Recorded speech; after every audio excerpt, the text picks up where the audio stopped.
This is VRIC, a silver producer and explorer in Peru.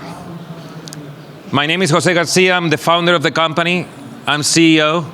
I want to tell you about a very vibrant story of how to build a company in a very small span of time and how we plan to grow. I will probably make some forward-looking statements today, usual thing, but I want you to understand our vision.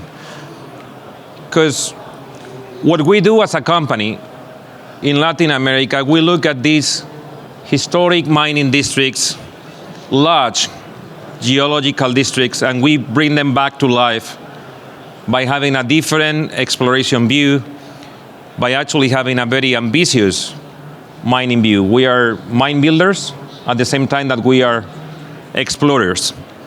And the reason why we did that, after spending many years in big mining companies, I decided to put our knowledge to use by actually doing faster what others can't do, okay? That's why we like building mining districts, and I'm gonna tell you now how we are gonna do it, or how we are doing it. As we said, we are the founders, the management team, we're the founders of the company. We are based in Peru, and we run it day by day. But we also have a very good team in Canada. Basically, our board members are here in Vancouver, in Toronto, and you'll find some very well-known names on that presentation. The fact that we are called VRIC, the X factor, is because there is involvement of people like Paul Matisek, who are known to many of you. Also people like Mike Hoffman or Daryl Carney, that are very well known in some very good deals. Our stock is trading today at around 22 cents, 23 cents. I think we are today at $30 million, so slightly below market cap, which is an extremely modest market cap. So listen to this, because you want to buy the stock today, not when it is worth 100 or 200, because it will, okay? We are a company that is growing with the management. I'm going to draw some comparables. By the way, I mentioned to forgot, we have really good institutional money. We have Baker Steel Resources Trust. We've got US Global. We've got Air Resource Investment. We've got Sprott Asset Management. And the management of the company accounts for about 30% of the shares. Me, myself, the CEO, I own more than 10% of the company, okay? So I work for my equity. We started in July, when we listed, with approximately a 70 million ounces equivalent in fair resource. And since then, in basically 10 months, we've put already a large drilling campaign. So in the next few days, you are gonna see a resource update. I think it's gonna be good, okay? We've been having some drilling success. Any investor of ours have seen the constant news releases that we had over the last few months. So now it's been materialized in a resource update. But not only that, as a junior silver company, not only having a very nice resource, but we are actually producing it. We provided a production update this Monday, so yesterday, basically explaining that the production keeps ramping up, that we are producing good amounts of silver, and that our concentrates actually contain gold as well. So in terms of value over the last few months, we are producing silver, gold, and then some credits for base metals, lead and zinc. Okay. We own a large district. This is Huancavelica, central Peru. For those who are familiar with Peru, 200 kilometers south of Lima and up in the highlands. We started with 2,000 hectares. These 22,000 hectares, more than 200 veins, 500 kilometers outcrops, one of those historic districts since the times of the Spaniards that were overlooked. And today we have a processing facility. You can see that at the core of the map with two projects. Tangana is in production and in exploration. So we are producing and we are drilling. Again, keep an eye on the results, past results, upcoming results. And that project actually reaches full capacity now in 2022. Next year, we build the next one, which is called Plata. Plata means silver in Spanish. The fact that we own a district is a good proof that we are going to have organic growth.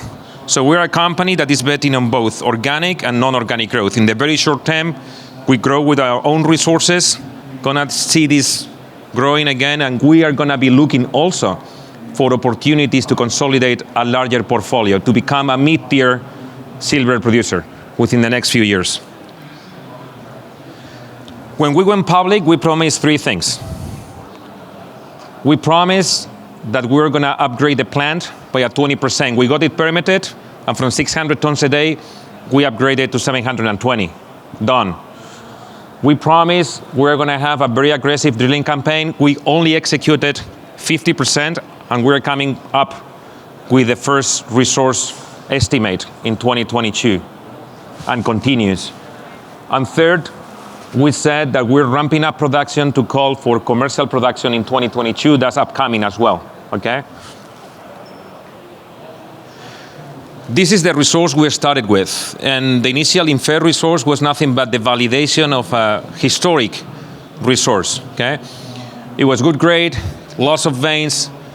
We're extremely happy with that, and now we are converting that resource into a better category, measured and indicated. Also, it's coming up in the next few days, and this year we intend to release a reserve statement as well at the back of that resource. And this is a snapshot of 3D view of what we do. Just in a portion of our district, we own the Tangana Mining unit, and it's basically almost 11 kilometers on a strike of various veins, tens of veins contained. They are all vertical.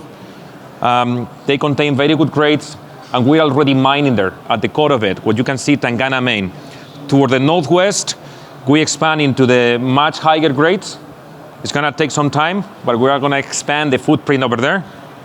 And to the right-hand side, to the southeast, you expand in the so-called carbonate-hosted deposits. We are sitting on something that is really amazing, right? It's lots of veins outcropping, it's good grades, there's indication of bigger deposits. At the moment, our focus is not on doing greenfield exploration, but on doing resource updates with production catching up, okay? That's our mindset, and that's our bread and butter. But for those of you who've been following the company over the last few months, you will see these drilling results that we've been publishing, in many occasions with thousands of grams of silver equivalent in 1 to 1.5 meters of veins, basically confirming that our Tangana system is profitable. It's gonna be a long mine life, and it's gonna be a profitable mine. In all these months, not only that we drilled, to the left-hand side, you can see the veins that we have in that little portion of the system, and to the right-hand side, you see the infrastructure that we've built. Okay, so we've been building the mine underground, continue the drilling, both at depth, so proving the vertical extent of the veins, and also on a strike, okay? This is reality. This is happening today. And finally, we're starting to mine the third vein called Cauca, which was 500 meters from the main ore body, and we just completed a crosscut, accessing there, started to drill, and we'll be starting production this upcoming quarter. But reality is that while everything happens in Tangana, we'll also activate the second project in the district. That will happen in 2023, and that provides already the organic growth I mentioned. At the moment, we are aiming to be a 2 million ounces equivalent producer in a full year. This year, 2022, will be above 1.5, in the proximity of 2. And right after that, we'll activate the second project, basically the same size.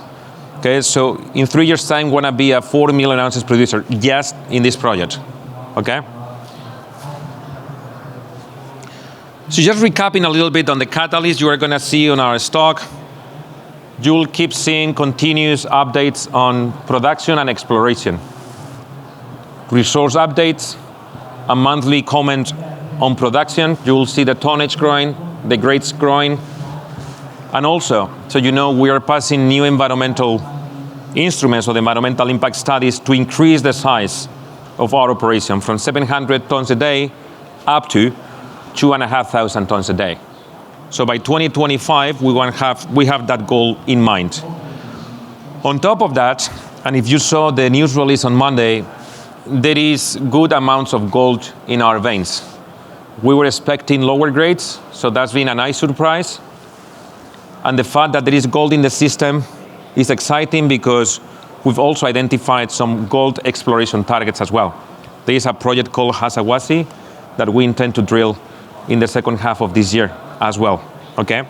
So that's basically our district, our Tangana project. It's a combination of production with very exciting exploration. This is gonna grow much bigger, okay? This one, again, one of those old silver districts that lacked finance, lacked vision, lacked really the tenacity that our team is put into that. So here you are gonna be seeing the birth of a mining company. As you saw, potentially Pan American Silver back in the 90s, and companies like that. So that's it. As I said, this is our team. We're very proud of what they do, what we do on the ground. Organic growth, and I hope also that sooner than later we can provide some news about M&A as well. We are certainly determined to become a mid-tier, okay? And I think that's the kind of moves you're gonna see in SilverX.